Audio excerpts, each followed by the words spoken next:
Good morning. എൻ്റെ seminar topic refund of tax, set of refund against spending demand interest on refund ആണ്.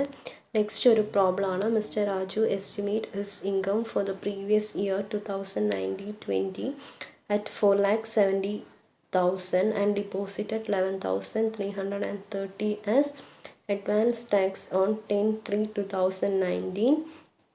No early installment of advance tax are paid. Mr. Raju, however, returned an income of rupees 5,02,500 on June 2020. Compute the liability of interest ആണ്. അപ്പോൾ Raju estimate ചെയ്തു അയാളുടെ income previous year 2019-20 4,70,000 ആണ്.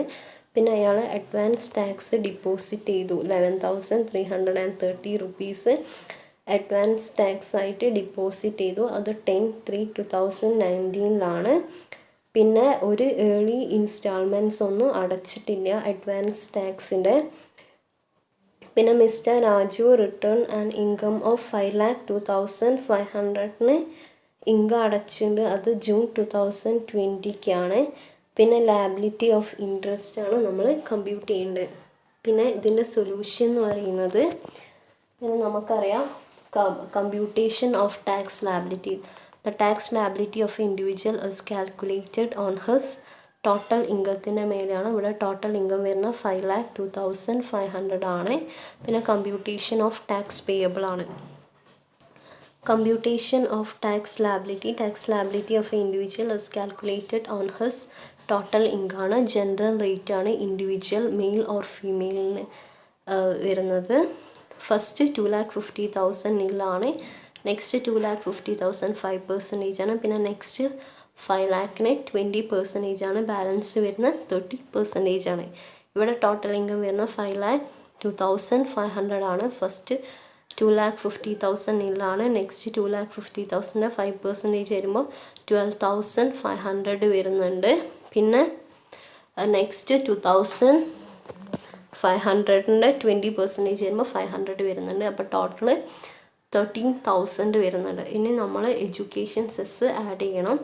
2019-20 assessment ഇയറിലെ education cess 4% on tax ആണ്. അപ്പോൾ 13,000 into 4% വരുമ്പോൾ 520 വരുന്നുണ്ട്. അപ്പോൾ ടോട്ടൽ ടാക്സ് ആണ് 13,520 ആണ്. പിന്നെ നമ്മളോട് പറഞ്ഞിട്ടുണ്ട് അഡ്വാൻസ് ടാക്സ് അടച്ചിട്ടുണ്ട് 11,330 റുപ്പീസ് അടച്ചിട്ടുണ്ട് അഡ്വാൻസ് ടാക്സ് ആയിട്ട്. ലെസ് അഡ്വാൻസ് ടാക്സ് പെയ്ഡ് ആകുമ്പോൾ balance of tax payable under section 148 2,190 വരുന്നുണ്ട്. കാൽക്കുലേഷൻ ഓഫ് ഇൻട്രസ്റ്റ് ആണ് അടുത്തത് വരുന്നത്. അത് അണ്ടർ സെക്ഷൻ 234B പ്രകാരം ടാക്സ് പേ എന്ന് പറഞ്ഞാൽ 13,520 ആണ്. ഇനി 90% ഓഫ് 13,215ൻ്റെ 90% ആകുമ്പോൾ 12,168 വരും. അപ്പോൾ 90% of tax payers 12,190 but he paid 11,330 rupees pay ചെയ്തിട്ടുണ്ട്. ഷോർട്ട് ഫോൾ കാണാൻ 13,520 മൈനസ് 11,330 ഈക്വൽ ടു 2,190 വരുന്നുണ്ട്. അത് നമ്മൾ റൗണ്ട് ഓഫ് ചെയ്യുമ്പോൾ 2,100 വരുന്നുണ്ട്. പിന്നെ വരുന്നത് under section calculation of interest payable under section 234B ആണ്. Number of months for which interest is payable on shortfall amount at a rate of 1% per month ആണ്. അപ്പം so the interest payable under section 234B 1% of 2,100 for 3 months ആണ്. April to June ആണ്. അപ്പം 2,100 into 3% വരുമ്പോൾ 63 വരുന്നുണ്ട്. പിന്നെ വരുന്നത് 63 ആണ് വരുന്നത്. അതെന്താ കാരണം വെച്ചാൽ interest under section 234B is payable where the advance tax paid is less than 90% of tax payable. ഇവിടെ 90%-നെക്കാട്ടി കുറവാണ് അഡ്വാൻസ് ടാക്സ് അടച്ചതിനെ കൊണ്ടാണ് ഇത് വന്നത്. After deducting TTS any source tax deductible at source deduct ചെയ്തതിന് ശേഷം അണ്ടർ സെക്ഷൻ 234C പ്രകാരമാണ് ഇനി വരുന്നത്. അപ്പോൾ ഇതിൽ ഡ്യൂ ഡേറ്റ് ഉണ്ട്, അഡ്വാൻസ് ടാക്സ് ഉണ്ട്, അഡ്വാൻസ് ടാക്സ് പെയ്ഡ് ഉണ്ട്, ഷോർട്ട് ഫോൾ ഉണ്ട്, പീരീഡ് ഉണ്ട്, amount receive at the rate of 1% per month ഉണ്ട്. അപ്പോൾ ഡ്യൂ ഡേറ്റ് എങ്ങനെ കാൽക്കുലേറ്റ് ചെയ്യുക വെച്ചാൽ section calculation of interest payable under section 234 പ്രകാരം advance tax payable 15th June 2019 അറിയുന്ന at least 15% of total liability tax liability ആണ് വരുന്നത്. അപ്പോൾ 13,520 ഇൻറ്റു 15% വരുമ്പോൾ 2028 വരുന്നുണ്ട്. അത് അഡ്വാൻസ് ടാക്സിൻ്റെ കോളത്തിൽ എഴുതാം. പിന്നെ നെക്സ്റ്റ് വരുന്ന advance tax paid payable up to 15 September 2019 at least 45% of total tax liability ആണ്.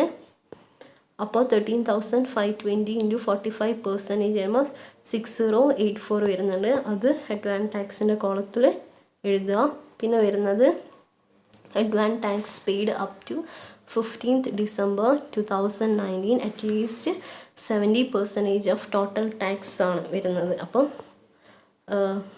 ഇവിടെ 13,520 ഇൻറ്റു 75% ഇത് ചെയ്യുമ്പോൾ 10140 വരുന്നുണ്ട്. അത് അഡ്വാൻസ് ടാക്സിൻ്റെ കോളത്തിൽ എഴുതാം. പിന്നെ വരുന്നത് advance tax paid up to 15 March 2020 100% of total tax liability ആണ്. അപ്പോൾ 13,520 ഇൻറ്റു 100%, അപ്പോൾ 13,520 വരുന്നുണ്ട്. പിന്നെ അടുത്തത് അഡ്വാൻസ് ടാക്സ് പെയ്ഡ് ആണ്. നമ്മളോട് ക്വസ്റ്റ്യനിൽ പറഞ്ഞിട്ടുണ്ട് 11,330 റുപ്പീസ് അഡ്വാൻസ് ടാക്സ് ആയിട്ട് അടച്ചിട്ടുണ്ട്. ആ എമൗണ്ട് ഇവിടെ എഴുതുക.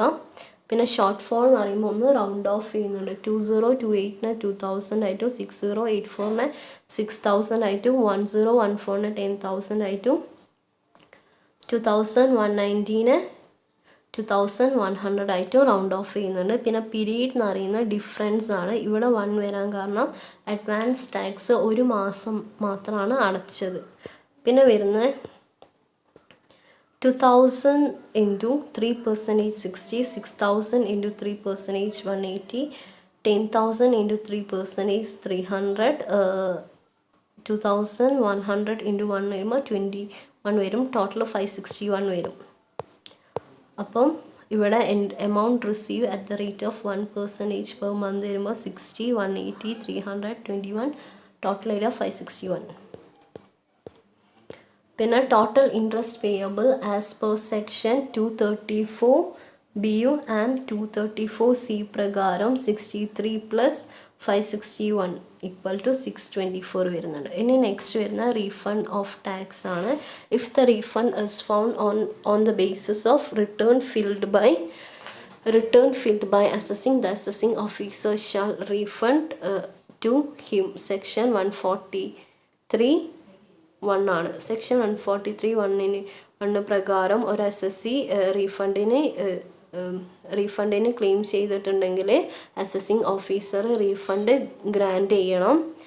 പിന്നെ where the amount of tax paid by the person in respect of any assessment year exceeding the amount of tax assessed for the year he shall be entitled to refund such excess tax paid. Section 237 പ്രകാരം ഒരു SSC പേ ചെയ്തു tax, പക്ഷേ assessment ഇയറിനെക്കാട്ടി കൂടുതലാണെങ്കിൽ SSCക്ക് refund ആവശ്യപ്പെടാം. അതിന് വേണ്ടിയിട്ട് such a person is required to make a claim for refund in form number 30 within 1 year from the end of the assessment year. Section 239. Section 239 പ്രകാരം SSCക്ക് claim ചെയ്യുക, റീഫണ്ടിന് വേണ്ടി ക്ലെയിം ചെയ്യുക. അത് ഫോം നമ്പർ 30 ഒരു കൊല്ലത്തിനുള്ളിൽ, അസസ്മെൻറ്റ് ഇയറിൻ്റെ എൻഡിൽ ഒരു കൊല്ലത്തിനുള്ളിൽ ക്ലെയിം ചെയ്യുക. അതാണ് സെക്ഷൻ 239 പറയുന്നത്. പിന്നെ വരുന്നത് refund are generated by 2 modes. ഒന്ന് ഇലക്ട്രോണിക് ക്ലിയറൻസ് സർവീസ് ആണ് and paper. If a SSC likes to get refund through ECS electronic clearance service കൂടെ അയാൾക്ക് റീഫണ്ട് കിട്ടണമെങ്കിൽ അയാൾ ബാങ്ക് അക്കൗണ്ട് നമ്പർ ഫില്ല് ചെയ്യണം. പിന്നെ MICR കോഡ് പറഞ്ഞാൽ മാഗ്നറ്റിക് ഇങ്ക് ക്യാരക്ടർ റെക്കഗ്നൈസർ ആണ്. ഒരു technology of processing cheque process ചെയ്യാനുള്ളൊരു ടെക്നോളജിയാണ്. ഇതിൽ 9 ഡിജിറ്റ്സ് ഉണ്ടാവും. പിന്നെ MCR code bank account cheque ബുക്കിലുണ്ടാവും. പിന്നെ MICR code income tax return tax filling this page explain about code MCR code and the condition under which it is applicable. പിന്നെ MICR code of branch number, ഓരോരോ ബ്രാഞ്ചിന് MICR code ഉണ്ടാവും. പിന്നെ communication address on his return income refund ചെയ്യാൻ വേണ്ടിയിട്ട് MICR code bank ബ്രാഞ്ചിന് ഉണ്ടാവും, communication address ഉണ്ടാവും. പിന്നെ വേറെ കേസിൽ റീഫണ്ട് ചെയ്യുക ചെക്കിലും ഡിമാൻഡ് ഡ്രാഫ്റ്റിലാണ്. പിന്നെ set off refund against pending ഡിമാൻഡാണ്. Where any amount is refundable to the assessee for any assessment year the assessing officer may set off such amount or any part thereof against any demand payable by him four any assessment year. അപ്പം SSCക്ക് എന്തെങ്കിലും refund കൊടുക്കണമെങ്കിൽ, ഏതെങ്കിലും ഒരു assessment ഇയറിൽ refund ചെയ്യണമെങ്കിൽ ഈ assessing officer ആ amount set of ചെയ്യും, അല്ലെങ്കിൽ എന്തെങ്കിലും ഡിമാൻഡ് വെച്ചിട്ട് സെറ്റ് ഓഫ് ചെയ്യും. അപ്പം writing of proposed set off with effect from 2017 to 18. അപ്പോൾ റൈറ്റിംഗ് ഓഫ് പ്രപ്പോസ്ഡ് സെറ്റ് കൊടുക്കണം, അത് 2017 to 18 എഫക്റ്റ് ആണ്. പിന്നെ where any refund due assessing out of self assessed tax paid under section 140A is 1% or more of the tax determined under section 141 as the assessing is entitled of interest 0.5 for every year. എന്ന് വെച്ചാൽ 144A പ്രകാരം എന്താണ് 1% അല്ലെങ്കിൽ കുറേ tax determine ചെയ്യുന്നുണ്ട്. Under section 144(1) പ്രകാരം assessment ഇയറിൽ interest 0.5% എല്ലാ മാസത്തേക്കും commencing from the date of furnishing of a return or payment of tax whichever is later. ഏതാണ് later to the date of refund. commencing date of furnishing ആണോ അല്ലെങ്കിൽ payment of tax ഏതാണോ later വെച്ചിട്ട് refund ചെയ്യാൻ വേണ്ടിയിട്ട്. Where any amount arising on giving appeal after delaying beyond the period is 153(5). An additional interest of refund shall be granted at a rate of 3% per annum for the period for the date following the date of expiry of specified period to the date of refund. എന്ന് വെച്ചാൽ അവർ additional ഇപ്പം delay apply ചെയ്ത് അത് delay ആയി പീരീഡിനെക്കാട്ടി delay ആയിട്ടുണ്ടെങ്കിൽ ഒരു additional interest റീഫണ്ടിന് കൂടെ കൊടുക്കണം. At the rate of 3% per annum കൊടുക്കണം. എക്സ്പയറി ഡേറ്റ് സ്പെസിഫൈ ചെയ്തിട്ടുണ്ടെങ്കിൽ റീഫണ്ടിന്. എൻ്റെ ടോപ്പിക് എന്ന് പറയുന്നത് റീഫണ്ട് ഓഫ് ടാക്സ് ആണ്. പിന്നെ set off refund against pending ഡിമാൻഡാണ്. ഇൻട്രസ്റ്റ് ഓൺ റീഫണ്ട് ആണ്. Thank U.